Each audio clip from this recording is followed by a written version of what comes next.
بسم اللہ الرحمن الرحیم محمد صلی علی رسول کریم۔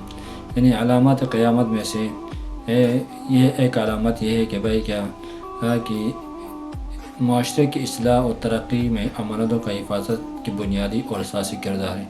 ایک معاشرے کی تہذیبی اور تمدنی ترقی اس وقت ہی پام عروج کو پہنچتی ہے جب معاشرے کا ہر فرد امانتوں کا محافظ نگران محبت ہو، جہاں امانتوں کی ہی ضائع ہو، برباد کیا جا رہا ہو، لوگوں کے حقوق کو تلف کیا جا رہا ہو، انفرادی اور اجتماعی امور نااہلوں کے سپرد کیے جا رہے ہوں، وہاں انارکی لا قانونیت کا راج ہو جاتا ہے۔ پھر زندگی کا ہر کام انتشار اور خلفشار کا شکار ہو جاتا ہے۔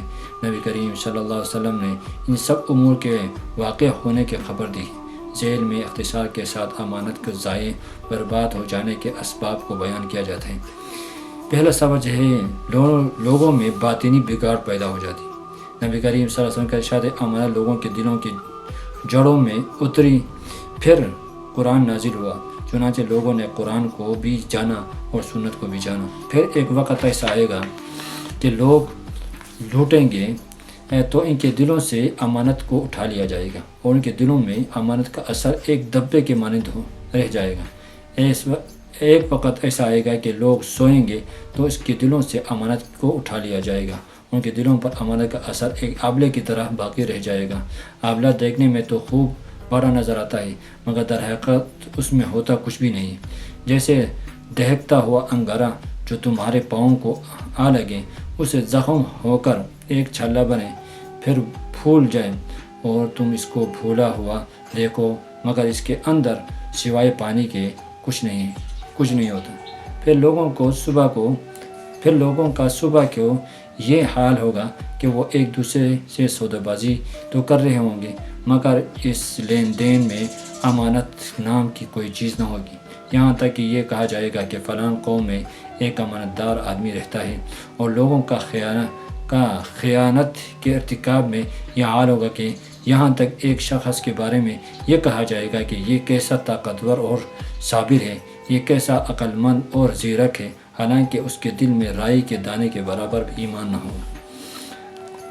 یہی بات قرب قیامت کی ایک واضح نشانی ہے۔ جب لوگوں میں باطنی بگاڑ غالب آ جائے گا اور امور حیات نااہلوں کے ہاتھ میں چلے جائیں گے، یعنی کہ حکومت نااہلوں کے پاس ہوگی، تو سمجھو کہ قیامت آنے والی ہے۔ نبی کریم صلی اللہ علیہ وسلم ایک دفعہ تشریف فرما تھے، کچھ گفتگو فرما رہے تھے۔ ایک دیہاتی نے آتے ہی سوال کیا، یا رسول اللہ قیامت کب آئے گی؟ آپ صلی اللہ علیہ وسلم نے سوال کو سنا، پھر جواب دینے کی بجائے اپنی گفتگو کو جاری رکھا۔ یہ دیکھ کر کسی نے کہا کہ آپ صلی اللہ علیہ وسلم نے اس کی بات سنی ہی پر اس سے پسند نہ فرمایا، اس لیے جواب نہ دیا۔ کسی نے کہا کہ شاید آپ صلی اللہ علیہ وسلم نے سنا ہی نہیں، یہاں تک کہ جب صلی اللہ علیہ وسلم اپنی گفتگو مکمل فرمائی تو ارشاد فرمایا کہ وہ قیامت کا پوچھنے والا کہاں ہے؟ وہ بولا، یا رسول اللہ میں یہاں ہوں۔ آپ صلی اللہ علیہ وسلم نے فرمایا، جب امانت کو ضائع کیا جائے گا تو پھر قیامت کا انتظار کرو۔ اس دیہاتی نے عرض کیا کہ امانت کیوں کر ضائع کی جائے گی؟ آپ صلی اللہ علیہ وسلم نے فرمایا، جب امور نااہلوں کے ہاتھوں میں دے دیے جائیں گے تو پھر قیامت کا انتظار کرو، اور نااہلوں کے ہاتھوں میں امور کا چلے جانا قیامت کی پہلی نشانی ہوگی، کیونکہ نااہل کبھی بھی امانت دار، دیانت دار رعایت نہ کر سکے گا، نہ وہ مستحقین کے حقوق کو ملحوظ رکھے گا۔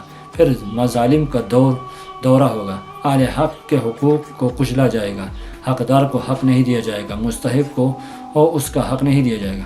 حضرت معاویہ رضی اللہ تعالیٰ عنہ روایت ہے کہ نبی کریم صلی اللہ علیہ وسلم نے ارشاد فرمایا، میرے بعد عنقریب ایسے ائمہ حکام پیدا ہوں گے، جب وہ کوئی بات کریں گے تو کوئی انہیں روکنے والا نہ ہوگا، وہ جہنم میں یوں اچھل کر داخل ہوں گے جیسے بندر اچھل کر چھلانگ لگا کر چلتا ہے۔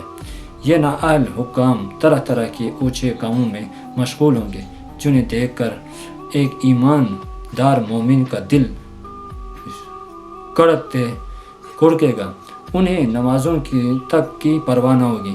حضرت عبادہ بن صامت رضی اللہ عنہ روایت ہے کہ نبی کریم صلی اللہ علیہ وسلم نے ارشاد فرمایا، ان قریب ایسے حکام ہوں گے جنہیں کچھ بیکار کے مشاغل نمازوں سے غافل کر دیں گے اور وہ نمازوں کو ٹال کر پڑھیں گے، بس تم ان کے ساتھ اپنی نمازوں کو نفل بنا کر ادا کرو۔ ام المؤمنین رضی اللہ تعالیٰ عنہ ام سلمہ رضی اللہ عنہ سے بھی ایسے حکمرانوں کے بارے میں نبی کریم صلی اللہ علیہ وسلم نے ارشاد منقول ہے کہ عن قریب ایسے حکمران ہوں گے جن کے بعض باتیں تم پسند کرو گے، تم بعض کو ناپسند، بس جس نے ان کی بری باتوں کو ناپسند کیا اور وہ بری ہوا، اور جس نے انکار کیا وہ سلامت رہا۔ البتہ جو ان حکمران کے بری باتوں پر راضی ہو، تابع ہو، وہ بری نہ ہوا، وہ قیامت کی اس کو سزا ہوگی۔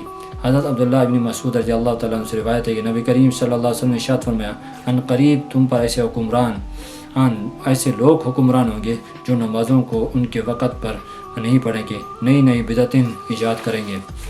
حضرت عبداللہ ابن مسعود رضی اللہ تعالیٰ عنہ نے عرض کیا، یا رسول اللہ صلی اللہ علیہ وسلم اس وقت میں کیا کروں گا؟ فرمایا، اے عبداللہ، اے ابن ام عبد، تم مجھ سے پوچھتے ہو کہ تم کیا کرو گے؟ رب کی نافرمانی میں مخلوق کی کوئی اطاعت نہیں کرو۔ علامہ قرطبی رحمۃ اللہ لکھتے ہیں کہ اس بابت نبی کریم صلی اللہ علیہ وسلم نے جن باتوں کی خبر دی ہے، ان میں سے اکثر باتیں واضح ہو چکی ہیں۔ آج ہم دیکھ سکتے ہیں کہ امور نااہلوں کے ہاتھوں میں ہیں، کم تر گھٹیا لوگ ہمارے رہنما حکمران بنے بیٹھے ہیں۔ خیانت بد اخلاقی لوگوں میں جنگ کی آگ کی طرح پھیلی ہوئی ہے۔ بھلا آج ایک مسلمان کو ان کے بارے میں کیا موقف اختیار کرنا چاہیے؟ علقمہ بن وائل بن حجر اپنے والد سے بیان کرتے ہیں، وہ کہتے ہیں کہ میں نے نبی کریم صلی اللہ علیہ وسلم کو یہ فرماتے ہوئے سنا، جب ایک آدمی نے جناب رسول اللہ صلی اللہ علیہ وسلم سے پوچھا، یا رسول اللہ، ایسے حکمرانوں کے بارے میں آپ صلی اللہ علیہ وسلم کیا فرماتے ہیں؟ ایسے حکمرانوں کے بارے میں آپ کیا فرماتے ہیں؟ تو جو اپنے حقوق کا تو ہم سے مطالبہ کرتے ہیں پر ہمارے حقوق کا ادا نہ کرتے ہوں۔ تو آپ صلی اللہ علیہ وسلم نے فرمایا، سنو اور مانو کہ وہ اس بات کے جواب دہ ہیں جو ان کی ذمہ داری ہے، اور تم اس بات کے جواب دہ ہو جو تمہاری ذمہ داری ہے۔ اللہ رب العزت ہم سب کو ان فتنوں سے محفوظ